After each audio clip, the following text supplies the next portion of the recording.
നമസ്കാരം. മലയാളി വാർത്താ ഇൻസൈഡിലേക്ക് സ്വാഗതം. ഇന്ത്യയോടിടഞ്ഞതോടെ ബംഗ്ലാദേശ് നേരിടുന്നത് സമാനതകളില്ലാത്ത പ്രതിസന്ധി. US ധനസഹായം പൂർണ്ണമായി മരവിപ്പിച്ചതോടെ ഇപ്പോൾ മുഹമ്മദ് യൂനുസ് സർക്കാർ വലിയ പ്രതിസന്ധിയിലകപ്പെട്ടു. ഇക്കഴിഞ്ഞ ദിവസം പ്രധാനപ്പെട്ട ഒരു കൂടിക്കാഴ്ച അമേരിക്കയിൽ നടന്നിരുന്നു. US state secretary Marco Rubio, ദേശീയ സുരക്ഷാ ഉപദേഷ്ടാവ് മൈക്ക് വാൾട്സ് എന്നിവരുമായി ഇന്ത്യൻ വിദേശകാര്യമന്ത്രി എസ് ജയശങ്കർ നടത്തിയ ഒരു കൂടിക്കാഴ്ച ബംഗ്ലാദേശിലെ നിലവിലെ സാഹചര്യങ്ങളെക്കുറിച്ച് വിശദമായ ചർച്ച നടത്തിയെന്ന് എസ് ജയശങ്കർ തുടർന്ന് ഇന്ത്യൻ മാധ്യമപ്രവർത്തകരോട് പറഞ്ഞിരുന്നു. അതെ, ഞങ്ങൾ ബംഗ്ലാദേശിനെക്കുറിച്ച് ഹ്രസ്വ ചർച്ച നടത്തി. കൂടുതൽ വിശദാംശങ്ങളിലേക്ക് ഇപ്പോൾ കടക്കുന്നത് ഉചിതമല്ല. റൂബിയോ, വാൾട്സ് എന്നിവരുമായി എസ് ജയശങ്കർ നടത്തിയ കൂടിക്കാഴ്ചയിൽ ബംഗ്ലാദേശിൽ ന്യൂനപക്ഷം നേരിടുന്ന അതിക്രമങ്ങളെക്കുറിച്ച് വിശദമായ പരാമർശമുണ്ടായിരുന്നു എന്ന് അമേരിക്കൻ മാധ്യമങ്ങൾ വാർത്ത നൽകി. ഒരാഴ്ച മുൻപ് ഇന്ത്യൻ അമേരിക്കൻ കോൺഗ്രസ് അംഗം ശ്രീ ധനേദർ ബംഗ്ലാദേശിലെ ന്യൂനപക്ഷങ്ങൾക്കെതിരെ ഹീനമായ പ്രവൃത്തികൾ ചെയ്യുന്നവർക്കെതിരെ ഉപരോധം ഏർപ്പെടുത്താനും നടപ്പാക്കാനും US ട്രഷറി സ്റ്റേറ്റ് വകുപ്പുകളോട് ആവശ്യപ്പെട്ടിരുന്നു. ബംഗ്ലാദേശിലെ മനുഷ്യാവകാശ ലംഘനങ്ങളും അദ്ദേഹം ഉയർത്തിക്കാട്ടി. ഇന്ത്യൻ അമേരിക്കൻ കോൺഗ്രസ് അംഗം ശ്രീ ധനേദർ US ക്യാപിറ്റോളിന് മുന്നിൽ നിന്നാണ് ഇത്തരമൊരു ആവശ്യം ഉന്നയിച്ചത്. ബംഗ്ലാദേശിലെ ന്യൂനപക്ഷങ്ങൾക്കെതിരെ ഈ ഹീനമായ പ്രവൃത്തികൾ ചെയ്യുന്നവർക്കെതിരെ ഉപരോധം ഏർപ്പെടുത്താനും നടപ്പാക്കാനും ഞാൻ ട്രഷറി സ്റ്റേറ്റ് വകുപ്പുകളോട് ആവശ്യപ്പെടുന്നു. ഇപ്പോഴിതാ മുഹമ്മദ് യൂനുസിന്റെ കീഴിൽ ഇടക്കാല ബംഗ്ലാദേശ് സർക്കാരിനുള്ള എല്ലാ സാമ്പത്തിക സഹായങ്ങളും നിർത്തലാക്കാൻ US തീരുമാനമെടുത്തു. കരാറുകളും ഗ്രാന്റുകളും ഉൾപ്പെടെ എല്ലാ സഹായ പദ്ധതികളും അവസാനിപ്പിക്കാനാണ് ട്രംപിന്റെ ഉത്തരവ്. ബംഗ്ലാദേശിന്റെ നിലവിലെ സാമ്പത്തിക സ്ഥിതി കണക്കിലെടുക്കുമ്പോൾ US-ൽ നിന്ന് സാമ്പത്തിക സഹായം ലഭിക്കാതിരുന്നാൽ വലിയ പ്രത്യാഘാതങ്ങളുണ്ടാകും. മുഹമ്മദ് യൂനുസ് സർക്കാർ നിലംപൊത്തുമെന്ന അവസ്ഥയിലേക്കെത്തും ബംഗ്ലാദേശിൽ. അമേരിക്കൻ സഹായം നിലച്ചതോടെ വല്ലാത്ത പ്രതിസന്ധിയിലകപ്പെട്ടു ബംഗ്ലാദേശ് എന്ന് മുഹമ്മദ് യൂനുസ് ഭരണകൂടം പറയുന്നു. US-ന്റെ പുതിയ വിദേശ നയങ്ങളുമായി പൊരുത്തപ്പെടുന്ന സാമ്പത്തിക സഹായം മാത്രം തുടരാനുള്ള പദ്ധതികളുടെ ഭാഗമായാണ് നടപടി. യുക്രൈൻ അടക്കം ചില രാജ്യങ്ങൾക്കുള്ള സാമ്പത്തിക സഹായം 90 ദിവസത്തേക്ക് മരവിപ്പിക്കുന്നതായി US വിദേശകാര്യ സെക്രട്ടറി മാർക്ക് റൂബിയോ പറഞ്ഞിരുന്നു. മറ്റു രാജ്യങ്ങളിൽ നടപ്പാക്കി വരുന്ന സന്നദ്ധ സഹായ പദ്ധതികളും വികസന പദ്ധതികളും നിർത്തിവെക്കാനും തീരുമാനമെടുത്തു. എന്നാൽ ഇസ്രയേലിനും ഈജിപ്തിനുമുള്ള സഹായം തുടരുമെന്ന് അമേരിക്ക അറിയിച്ചു. ബംഗ്ലാദേശിലെ മുഹമ്മദ് യൂനുസിനോട് ട്രംപിന് അടങ്ങാത്ത പകയുണ്ട്. അതിനു പിന്നിൽ ചില കഥകളും. മുഹമ്മദ് യൂനുസിന്റെ മകൾ മോണിക്കയ്ക്ക് അമേരിക്കൻ മുൻ പ്രസിഡന്റ് ജോ ബൈഡൻ മുൻകൈയെടുത്ത് കലയ്ക്കു വേണ്ടിയുള്ള ഒരു കമ്മിറ്റിയിൽ അനർഹമായി ഉന്നത പദവി നൽകി. ഇത് വലിയ വിവാദമായി അമേരിക്കയിൽ ആളിക്കത്തിയിരുന്നു. ഇക്കാര്യം താൻ പരിശോധിക്കുമെന്ന് ട്രംപ് നേരത്തെ പ്രസ്താവനയുമിറക്കി. US പ്രസിഡന്റ് ഡൊണാൾഡ് ട്രംപിന്റെ ശത്രുക്കളുടെ പട്ടികയിൽ ഉൾപ്പെട്ടയാളാണ് മുഹമ്മദ് യൂനുസ്. ഇപ്പോൾ ചില രാജ്യങ്ങൾക്കൊപ്പം അമേരിക്കയുടെ സഹായ പദ്ധതി നിർത്തലാക്കിയ പട്ടികയിൽ ബംഗ്ലാദേശിന്റെ പേരും ഉൾപ്പെട്ടിരിക്കുന്നു. അതിനു പിന്നാലെ മുഹമ്മദ് യൂനുസിനെതിരെ ശക്തമായ ചില നടപടികൾക്കൊരുങ്ങുകയാണ് ട്രംപ് ഭരണകൂടം. മുഹമ്മദ് യൂനുസിനെ സഹായിക്കുന്ന തരത്തിൽ PCAH പ്രവർത്തിച്ചിരുന്നതായി വിമർശനവും ശക്തമാകുന്നു. US-ൽ സ്ഥിരതാമസക്കാരിയായ മുഹമ്മദ് യൂനുസിന്റെ മകൾ മോണിക്കയ്ക്കെതിരെ അന്വേഷണം നടത്താനൊരുങ്ങുകയാണ് ട്രംപ് സർക്കാർ. ബംഗ്ലാദേശിൽ ജമാഅത്ത് ഇസ്ലാമി വിദ്യാർത്ഥികളുടെ കലാപത്തിന് കർട്ടന് പിന്നിലിരുന്ന് രഹസ്യമായി നേതൃത്വം നൽകിയ നേതാവാണ് മുഹമ്മദ് യൂനുസ്.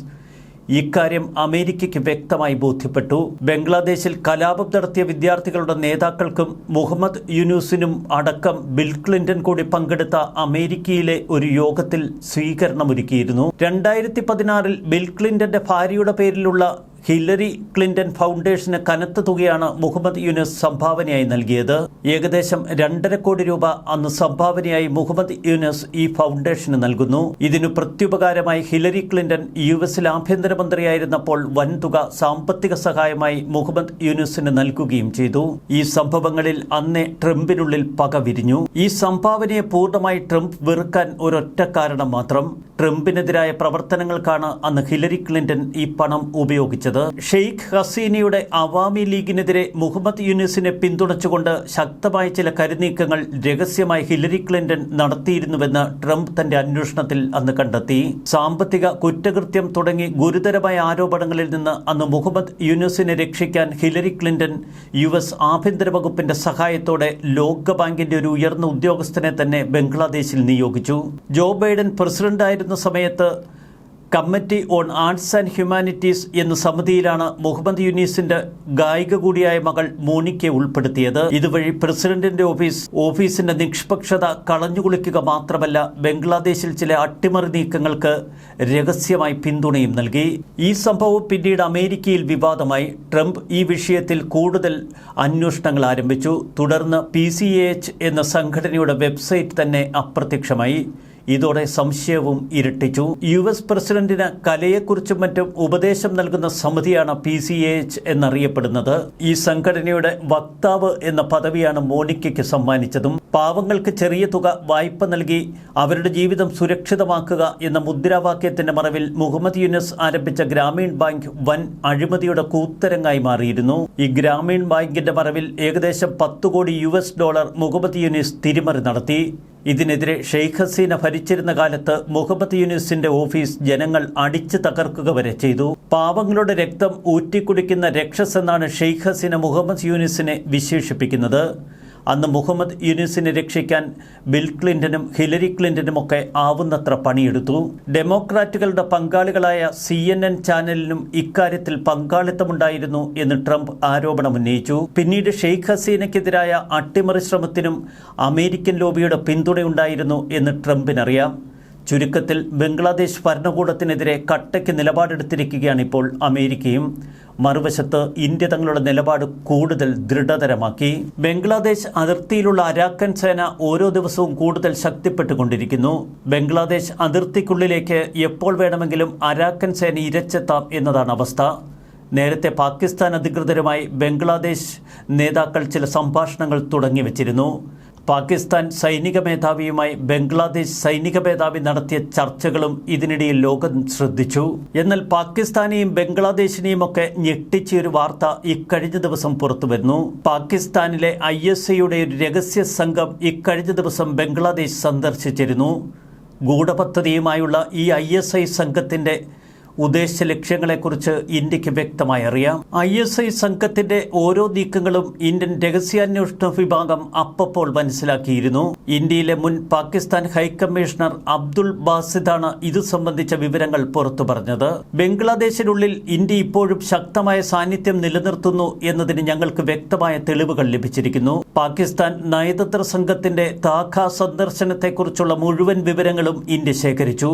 ഇത് ഇന്ത്യക്കിപ്പോഴും ബംഗ്ലാദേശിലുള്ള കൂടുതൽ സ്വാധീനം ഉറപ്പിക്കുന്ന സംഭവമാണ്. പാകിസ്ഥാനിൽ നിന്നുള്ള സംഘം ബംഗ്ലാദേശ് സന്ദർശിക്കുമ്പോൾ ഇന്ത്യക്കെല്ലാം അറിയാമായിരുന്നു. പാക് പ്രതിനിധി സംഘം ബംഗ്ലാദേശിലേക്ക് പോകുമ്പോൾ അവർ ഉപയോഗിച്ച വിമാനത്തിന്റെ ഫ്ലൈറ്റ് നമ്പർ അടക്കം. ബംഗ്ലാദേശിൽ ഇപ്പോഴും ഇന്ത്യക്ക് ശക്തമായ സ്വാധീനമുണ്ട്. ബാസിദ് തന്നെയാണ് ഇക്കാര്യം വെളിപ്പെടുത്തിയത്. ഇന്ത്യയുടെ രഹസ്യാന്വേഷണ ശൃംഖല ഇപ്പോഴും ബംഗ്ലാദേശിൽ ശക്തമായി തുടരുന്നു.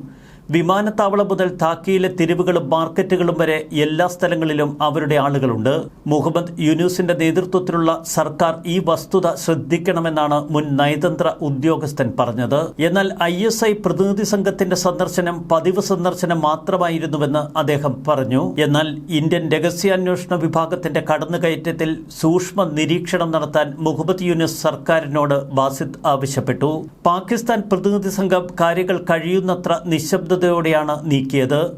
ബംഗ്ലാദേശിലെ ഇന്ത്യൻ രഹസ്യാന്വേഷണ ശൃംഖലയുടെ ശക്തി അളക്കുന്നതിൽ അവർ പരാജയപ്പെട്ടു. ഇന്ത്യൻ രഹസ്യാന്വേഷണ ഏജൻസിയിലെ സംഘാംഗങ്ങൾ പാകിസ്ഥാനിൽ നിന്നുള്ള ഈ പ്രതിനിധി സംഘത്തിന്റെ എല്ലാ വിവരങ്ങളും ശേഖരിച്ചു.